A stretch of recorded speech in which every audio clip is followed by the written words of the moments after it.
Bienvenue à nouveau. Aujourd'hui, nous recevons le colonel Lawrence Wilkerson, qui a passé plusieurs décennies dans l'armée américaine, depuis son service au milieu des années 60, pendant la guerre du Vietnam, jusqu'à son rôle de chef de cabinet du secrétaire d'État des États-Unis. Merci beaucoup d'avoir pris le temps d'être avec nous. Moi je... J'ai déjà fait cette erreur une fois. Désolé.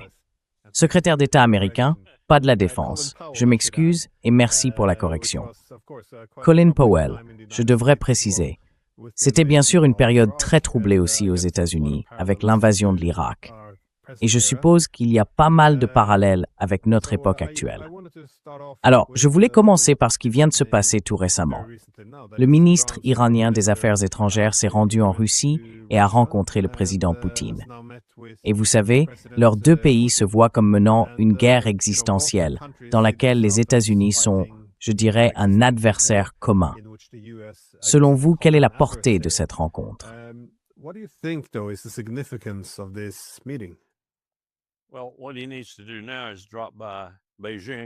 Eh bien, ce qu'il doit faire maintenant, c'est passer par Pékin et aller voir Xi Jinping.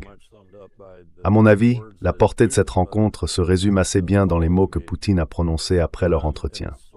Pour moi, c'était un peu comme « dans ta face, empire ».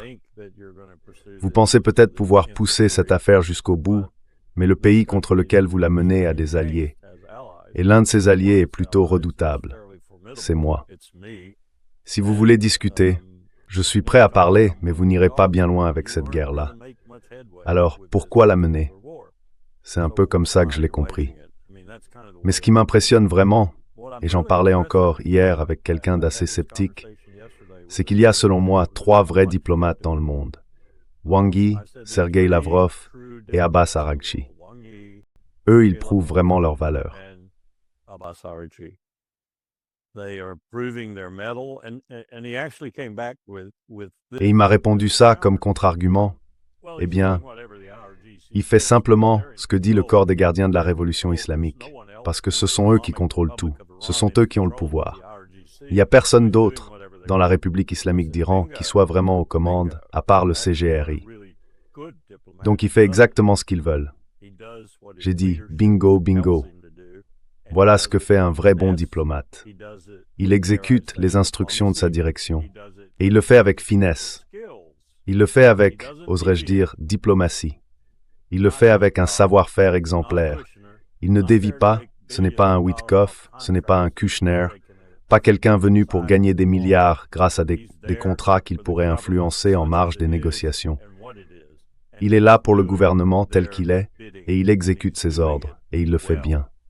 Et cette rencontre avec Poutine en est un parfait exemple. Ah, eh bien, c'est votre opinion. Moi, j'ai la mienne.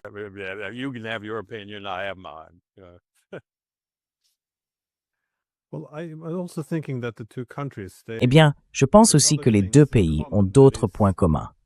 Par exemple, l'absence de solution diplomatique a fait que des revendications, au départ plutôt raisonnables, se sont durcies avec le temps. Au début, la Russie avait surtout des exigences liées au rétablissement de la neutralité de l'Ukraine. L'expansion de l'OTAN en Ukraine était perçue comme une menace existentielle. Mais faute de volonté politique ou de solution, tout cela s'est transformé en un conflit territorial, où les Russes cherchent maintenant à contrôler les zones qu'ils ne peuvent pas se permettre de voir tomber entre les mains de l'OTAN. Et du côté iranien, on a un peu la même logique. Eux aussi avaient des préoccupations de sécurité assez légitimes. Ils ne peuvent pas vivre encore des décennies sous des sanctions paralysantes. Et ils ne veulent pas non plus subir en permanence des menaces militaires à leurs frontières.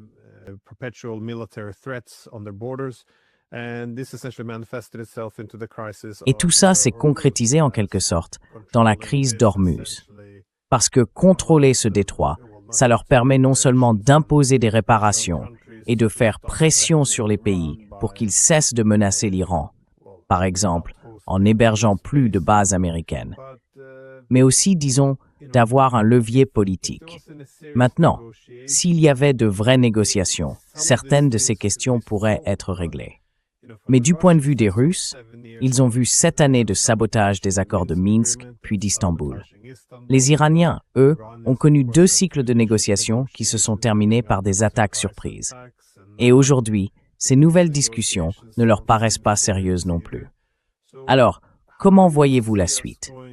Est-ce qu'on se dirige au fond vers une guerre en Iran et en Russie aussi, mais disons surtout en Iran, qui finirait par la capitulation d'un camp? Ou bien pensez-vous qu'il existe malgré tout un terrain d'entente?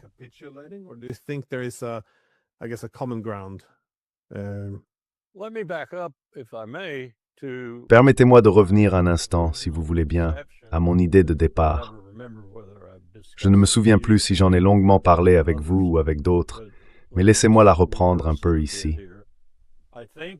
Je pense que ce que nous voyons, comme je l'ai souvent dit, c'est que nous sommes engagés dans une lutte mondiale. Appelez ça, si vous voulez, le grand jeu qui recommence, mais c'est bien une lutte mondiale. Je la vois se développer dans l'Arctique, surtout dans l'Arctique en ce moment, parce que la Russie a invité la Chine, à la demande de la Chine, ce que nous lui avions refusé quand elle avait demandé, par exemple, à devenir membre du Conseil de l'Arctique. La Russie l'a donc invité à monter dans l'Arctique et lui a en quelque sorte dit « Tu peux partager avec moi ma côte arctique, qui est, soit dit en passant, la plus longue et la plus stratégique. »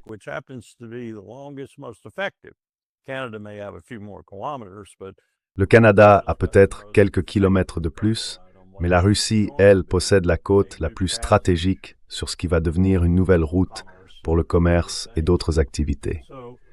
Donc ça, c'est le haut du théâtre. Le milieu du théâtre, si on peut dire, c'est la Baltique et les pays baltes qui font tout leur possible pour provoquer une guerre avec la Russie. Le centre du théâtre, c'est l'Ukraine. Et juste à côté, on a la Géorgie, l'Azerbaïdjan, l'Arménie, le Caucase en général et plus largement encore l'Asie centrale. Et tout en bas, c'est l'Iran. Et tout ça tourne autour d'une seule chose, et je ne sais pas si Donald Trump en a conscience, je ne pense pas, il est trop stupide pour ça. Mais il y a des gens derrière Donald Trump qui, eux, le savent. Il y a des gens au Pentagone qui le savent. Et je ne parle pas de Pete Hegseth.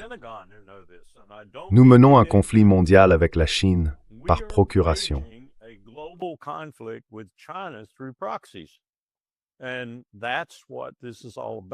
Et c'est bien de ça qu'il s'agit, tout en haut du spectre stratégique, si on peut dire. Et si on ne regarde pas ça à travers le prisme des erreurs qu'on est en train de commettre, alors on passe à côté de ce qui va vraiment faire tomber cet empire, bien plus vite que je ne l'aurais imaginé.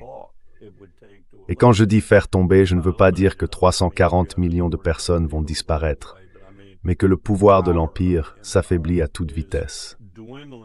Et tout ça, c'est sous la direction de Donald Trump. C'est aussi sous celle de Pete Hegseth et de Marco Rubio. Donc je me dis qu'ils savent quand même un peu ce qu'ils font. Et ce qu'ils font, évidemment, c'est ce que font les gens stupides, les clones, ce genre de personnages. Quand ils sont en train de perdre, ils s'entêtent et redoublent dans ce qu'ils faisaient déjà.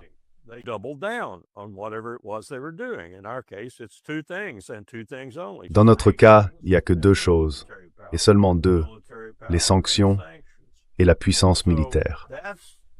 La puissance militaire et les sanctions. Voilà le cadre, à mon avis, qu'il faut regarder. On s'en prend à la Chine à travers différents intermédiaires. C'est pour ça, par exemple, que ce matin, j'ai eu une longue conversation avec quelqu'un d'Ukraine, une personne qui veut que Zelensky parte, qui veut vraiment qu'il parte, et qui m'a cité des sondages. Et je n'en doute pas, des sondages montrant que 60 à 80% des Ukrainiens veulent aussi qu'il parte. Mais c'est lui qui contrôle les sondages. C'est lui qui contrôle ce qui sort d'Ukraine. Et la plupart des gens ne s'en rendent pas compte.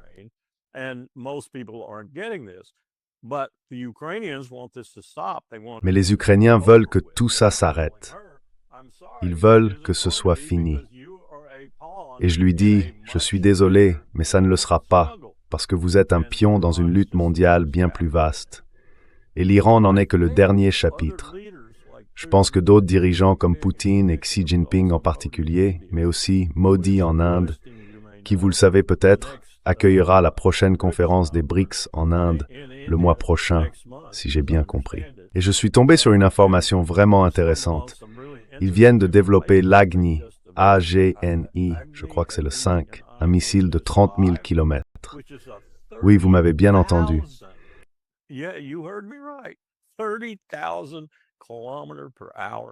Un missile qui file à 30 000 kilomètres à l'heure.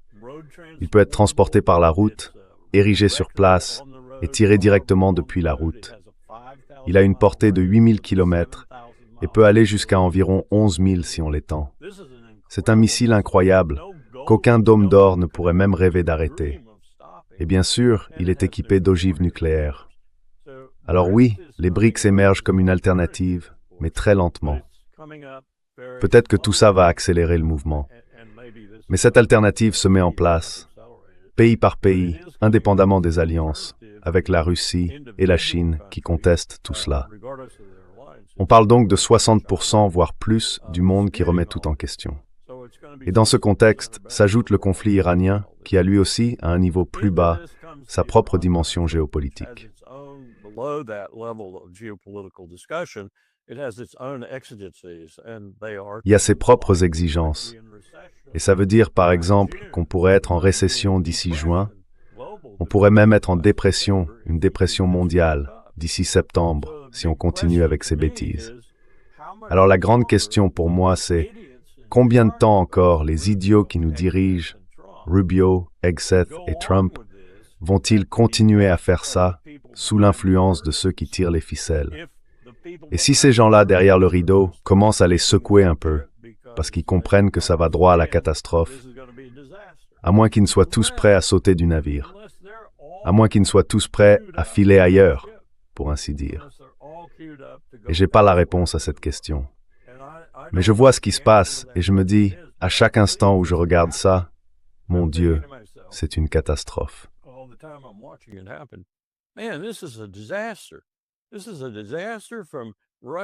C'est une catastrophe. Entre la Russie qui viole encore une fois la doctrine Monroe en envoyant un autre navire à Cuba, la Turquie avec Erdogan qui décide d'apporter son aide à Cuba, ce qui se passe en Iran et ailleurs. Et pendant ce temps, l'Empire Washington semble complètement inconscient de tout ça, bloqué au niveau superficiel de Donald Trump. Alors comment on s'en sort? Comment on peut même freiner cette course vers notre propre chute qui s'accélère vraiment? En même temps, on doit affronter nos problèmes intérieurs qui s'aggravent et se débarrasser de Trump, se débarrasser de cette administration pour retrouver un peu de bon sens dans ce qu'on fait. Si vous voulez continuer à suivre cette stratégie, très bien.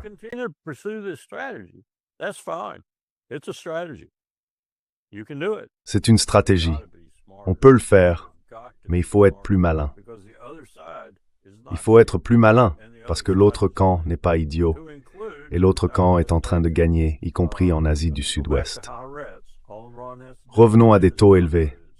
Tout ce que l'Iran a à faire pour gagner, c'est de ne pas perdre. Et tout ce que nous devons faire pour gagner, c'est obtenir une victoire spectaculaire. Bibi est en train de prouver au Liban en ce moment qu'il est soudainement devenu idiot. J'ai toujours pensé qu'il était intelligent, tordu, dérangé, homicide, maniaque et tout le reste. Oui, tout ça.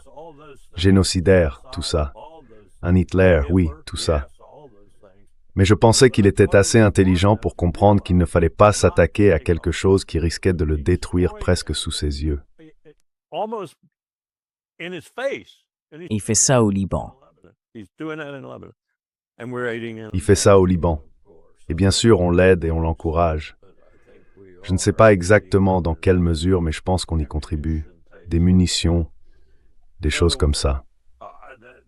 Donc oui, c'est un résumé un peu rapide, mais on est dans le pétrin. On est vraiment dans une mauvaise passe, dans cet empire, et on n'a absolument aucune direction. Aucun dirigeant qui sache ce qui se passe, qui le comprenne, et qui soit capable d'y faire face, au moins d'une manière un peu intelligente.